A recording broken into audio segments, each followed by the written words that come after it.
A series of tornadoes sweep through central Indiana. What officials are saying saved the lives of those in the path of the storms. Plus, crews digging through debris, hoping to find survivors of yesterday's powerful earthquake. We have the latest on the rescue efforts in Italy. And Columbia officials need to hear from you, how you can have your say on how flood relief funds are spent. Good Morning Columbia starts right now. From ABC Columbia News, live from Main and Gervais, this is Good Morning Columbia. Good morning, Columbia. Thanks for waking up with us on this Thursday morning. Hope you're getting off to a good start. I'm Rochelle Dean. And I'm Grace Doyle. We're live from Main and Gervais. Your time now 6 o'clock. Yeah, not a bad start to the morning by Not any at stretch of the all. imagination. Nice weather, nice and clear, no rain to worry about, and it actually feels Nice and good. cool I was out gonna there. say, Feels yeah. Great. Yeah, Really I don't good. mind these temperatures at all. No, Let's see what is in store for the remainder of the day. Yeah, let's turn things over to meteorologist Jonathan Kennedy. Good morning, Jonathan. Good morning. Good morning. Yeah, it feels great outside. We're seeing clear skies. I think every business I've been to in the last week has been dropping hints. Make it cooler, because all I see is Halloween stuff everywhere. I don't know why. Candy corn already popping out at places. We're not feeling like October, but it feels a little bit closer than where we have been. Right now, 63 in Manning, 64 in St. Matthews, coupled with the cooler spots, where it's still at 71 downtown. So it's still been over 2 months since we've been able to drop into the 60s at any point during the day. So it's been a hot summer. We're going to see that continue today. A mild start, pretty much average for what we should be seeing this time of year for this time of day for what you're seeing right now. And we'll be just a little bit above average this afternoon. 93 for your high, our normal high, right around 90 degrees. So it should be warm. It should be hot and sunny. And we're going to see just that for your Thursday and Thursday afternoon. All right, thanks, Jonathan. I don't mind the start of this Thursday morning at all. The temperatures look great. Well, let's see if those roadways look great as well as we give you a quick traffic update. Good news, no traffic to report in or around the capital city, but as always, we are watching the roads and we'll update you if anything changes.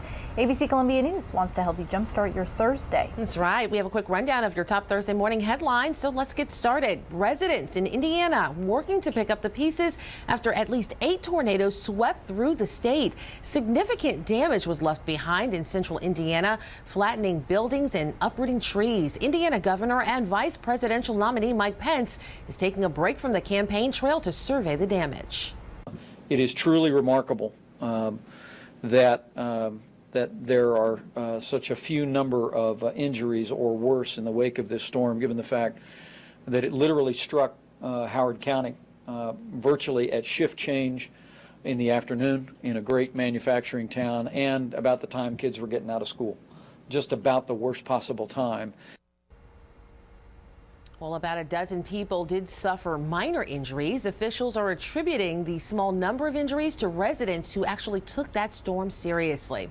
Well, daylight will hopefully help rescue workers in Italy looking for anyone who may still be trapped under that rubble. Crews have been working around the clock using bulldozers, dogs, and their bare hands sifting through the remains of the city shaken by the 6.2 magnitude earthquake. Right now, the death toll stands around 159 people, but there are fears that that number could grow. Back here at home, the city of Columbia needs to hear from you. Officials are holding a disaster relief community meeting tonight to hear how you think flood recovery money should be spent. The U.S. Department of Housing and Urban Development has allocated more than $19 million to help Columbia residents recover from last October's flooding. To have your voice heard, be sure to head to the Drew Wellness Center tonight.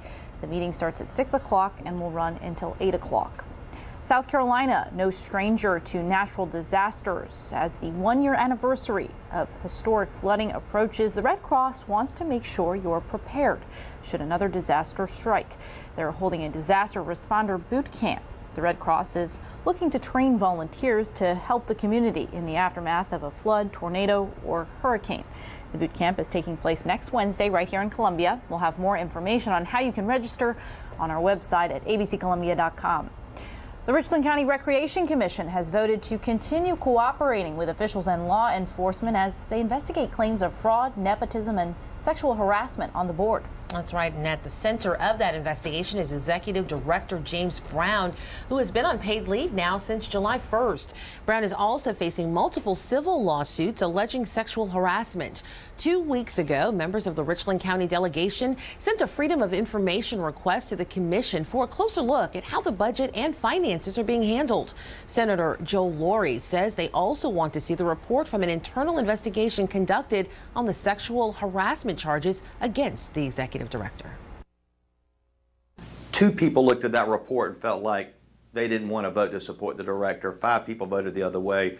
I'm very confused about that, and I need to see what's in the report, because I either need to feel good about the decisions that this commission is making, or maybe the time could be coming where we need to start changing out the commission. Well, Senator Laurie says correct use of taxpayer money and respect for recreation employees are the largest concern for lawmakers. He adds that the commission has to provide the requested information to the delegation within the next few days. Well, the former deputy chief of safety for the 9th Air Force headquarters at Shaw Air Force Base is facing child pornography charges. Air Force officials say Colonel Williams Jones is set to appear in court later today. He's also facing obstruction of justice charges. Jones was removed earlier this year as vice commander of the 20th Fighter Wing based at Shaw.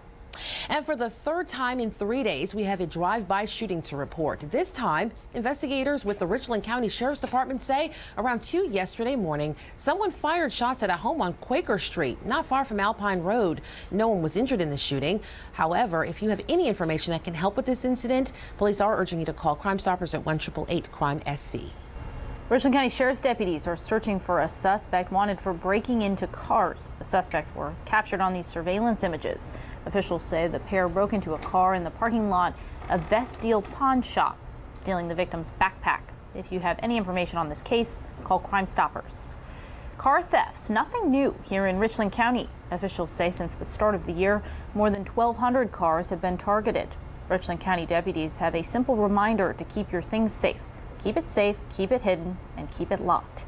Officials say never leave anything of value in view in your car, and always lock your car's doors.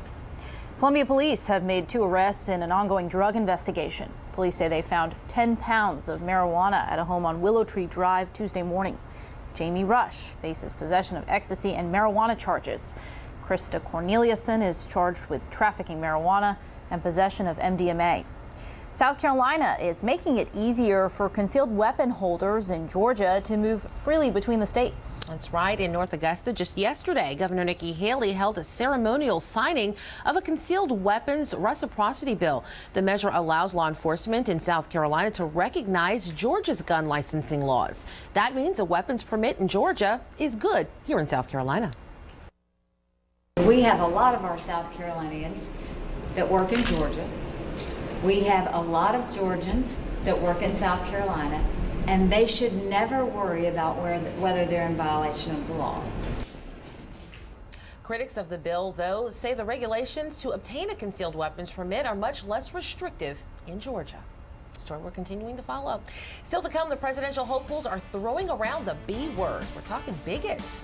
The latest on the war of words on the campaign trail.